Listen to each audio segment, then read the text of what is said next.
Selamat datang dalam sesi diskusi edukatif kita hari ini.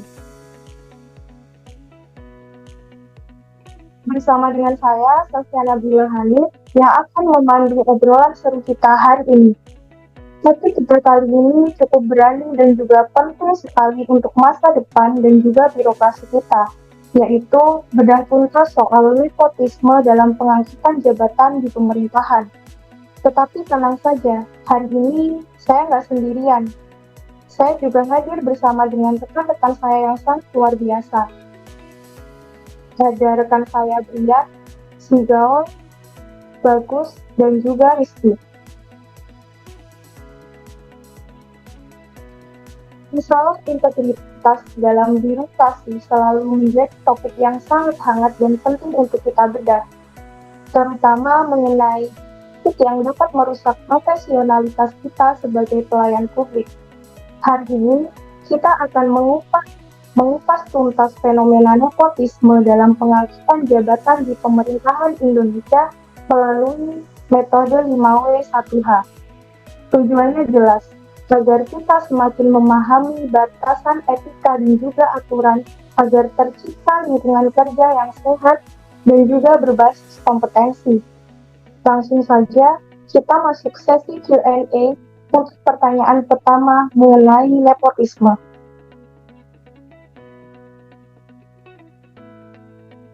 Oke, untuk pertanyaan pertama mengenai nepotisme, sebenarnya merupakan kata-kata yang sudah sering kita dengar. Yang dimaksud dengan nepotisme dalam pengangkatan jabatan di pemerintahan Indonesia, mungkin rekan saya, Brian, bisa menjelaskan terkait dengan nepotisme. Baik, terima kasih. Saya jelaskan. Jadi, nepotisme itu adalah sebuah praktik atau tindakan dalam memberikan jabatan maupun posisi kepada orang terdekat, keluarga maupun kerabat, tanpa adanya kualifikasi dan standar yang jelas. Nepotisme ini merupakan sebuah bentuk KKN atau yang bisa disebut korupsi, kolusi, dan nepotisme, yang dimana hal ini sangat bisa dibilang merugikan kepada calon-calon yang akan menduduki sebuah jabatan maupun posisi dalam suatu instansi. Terima kasih. Menarik sekali ya penjelasannya. Selanjutnya, kalau kita bicara soal pelakunya, siapa saja sih sebenarnya pihak yang terlibat atau terdamping dalam nepotisme pada pengangkatan jabatan di pemerintahan? Mungkin rekan saya Sigal bisa menjelaskan terkait hal ini. Baiklah, saya akan menjawab siapa-siapa yang menjadi pihak dari pelaku nepotisme. Menurut saya, pihak yang terlibat biasanya adalah pejabat yang memiliki kewenangan dalam pengangkatan jabatan, serta orang dekat yang diuntungkan. Pihak yang terdampak adalah ASN lain yang memiliki kompetensi tetapi tidak mendapatkan kesempatan yang adil, serta masyarakat yang menerima pelayanan publik. Terima kasih. Ternyata dampaknya sangatlah luas, bisa sampai ke pelayanan publik. Terus kalau kita bicara soal momentumnya, kapan sih biasanya praktik nepotisme ini dapat terjadi dalam proses pengangkatan jabatan di pemerintahan? Silakan kepada rekan saya Bagus bisa menjelaskan. Baik, terima kasih atas waktu yang diberikan Kak Snasya. Jadi seperti yang kita tahu bahwa nepotisme ini tidak hanya terjadi pada satu kurun waktu saja, tapi dapat muncul pada berbagai tahapan proses pengambilan keputusan baik di dalam suatu organisasi maupun pemerintahan. Jadi praktik ini atau nepotisme ini biasanya muncul ketika seseorang yang memiliki wewenang, seperti yang dijelaskan Abang Sigal, itu akan menentukan atau mempengaruhi keputusan yang akan memberikan keuntungan kepada pihak tertentu yang memiliki hubungan pribadi atau keluarga. Jadi kapan-kapan saja waktu itu dapat terjadi. Yang pertama pada saat proses rekrutmen atau biasanya pada saat penerimaan pegawai. Jadi di nepotisme ini terjadi pada tahap rekrutmen sehingga ketika seseorang diberikan kesempatan kepada kerabat atau orang dekat untuk diterima bekerja tanpa melalui proses seleksi yang adil dan transparan. Lalu yang kedua adalah pada saat pengangkatan atau suatu promosi jabatan, di mana praktik ini dapat terjadi ketika pimpinan organisasi atau pemerintahan memiliki suatu kewenangan dalam menentukan pengangkatan atau promosi jabatan tanpa memperhatikan kompetensi yang dimiliki oleh pegawai lainnya. Lalu nepotisme juga dapat terjadi saat pemberian proyek atau kegiatan pengadaan barang dan jasa, di mana nepotisme ini sering muncul dalam proses kontrak kerja. Lalu selanjutnya, nepotisme juga dapat terjadi saat pembagian fasilitas atau keuntungan organisasi atau pemerintah, di mana seperti contohnya dapat memberikan kesempatan pelatihan atau beasiswa hanya kepada orang-orang dekat saja dan tidak dibagikan secara adil.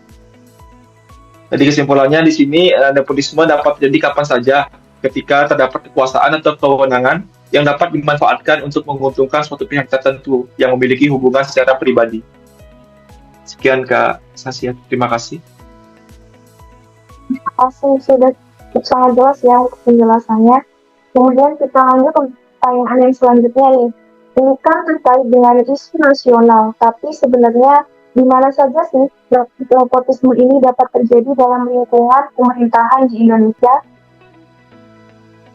Untuk rekan saya Rizky, mungkin bisa dijelaskan? Oke, baik.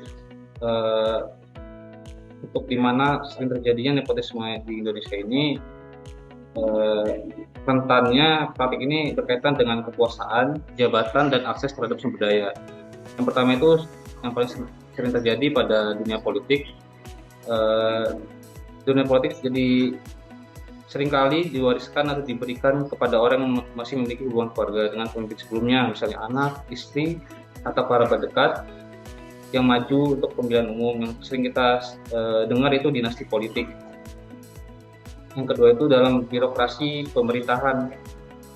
Nepotisme ini baik dari proses pengangkatan ataupun promosi jabatannya sering kita dengar ada beberapa kasus yang mendapatkan posisi tertentu karena kedekatan dengan pejabat atau pimpinan, bukan semata-mata karena kemampuan atau prestasinya. Hal ini juga berpotensi sebenarnya untuk menurunkan kualitas pelayanan publik karena tidak diisi oleh orang yang berkompeten. Dalam organisasi atau lembaga, baik lembaga pendidikan ataupun non pemerintah juga sering kita temukan banyak yang lebih memprioritaskan teman dekat, kerabat, atau yang memiliki hubungan personal untuk memberikan posisi tertentu. Mungkin itu sih beberapa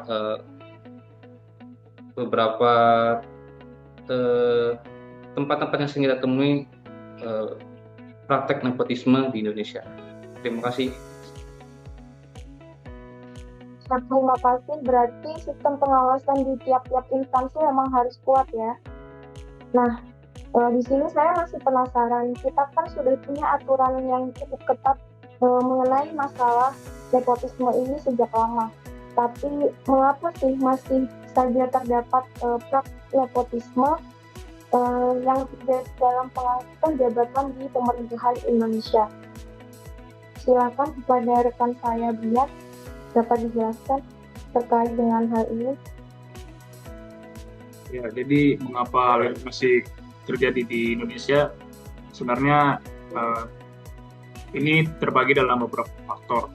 Yang pertama, budaya hubungan kekeluargaan di Indonesia ini masih sangat kuat. Jadi, barat di banyak tempat di Indonesia dalam sebuah bisnis maupun politik, biasanya mereka lebih cenderung memilih orang terdekat mereka dalam mengisi sebuah jabatan.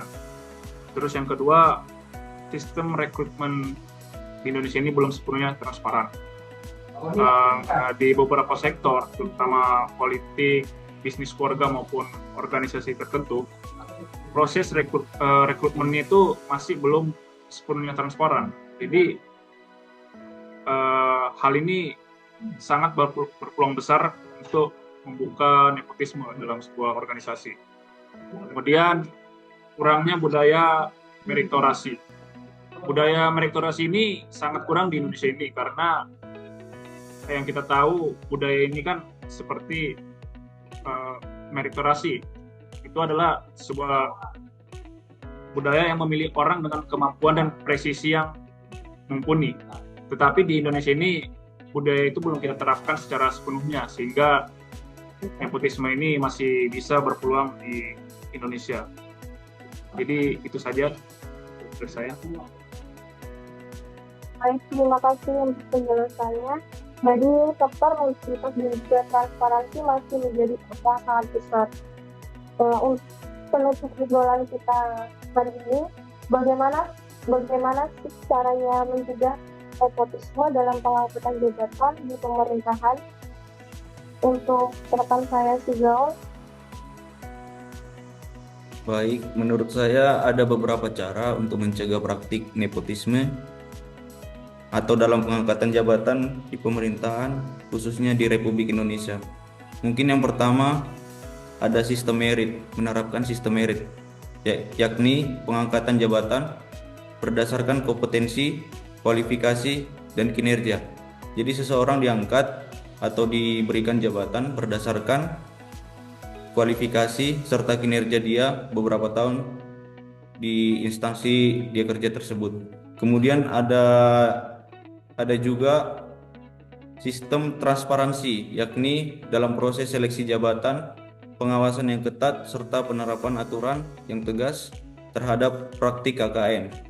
Jadi kita harus menerapkan seleksi atau pengawasan yang ketat supaya tidak terjadinya praktik KKN di lingkungan kerja atau pemerintahan di Republik Indonesia. Terima kasih.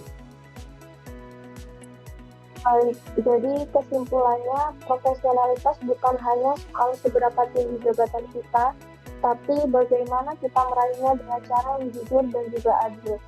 Semoga pemaparan ini menjadi pengingat bagi kita semua untuk terus menjunjung tinggi integritas dalam setiap langkah karir di instansi pemerintahan. Saya sebagai host hari ini, Tampul Dini, terima kasih atas perhatiannya dan sampai jumpa di sesi diskusi berikutnya. Salam integritas.